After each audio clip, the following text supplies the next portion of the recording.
Hello guys, in this video I'm going to show you how to add the text to your drawing on the vectoring application.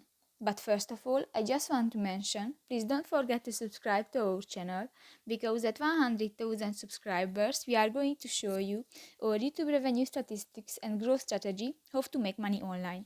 So let's jump into it. First of all, open the application on your device.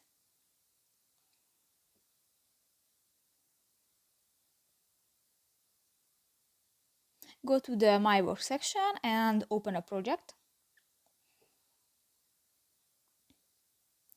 Click to the letter on the bottom left corner of the screen, and here you can write a text. And you can select the font of the text and select one, and click to the save button and done. So that's pretty much it for this video, guys. See you in the next one. Bye bye.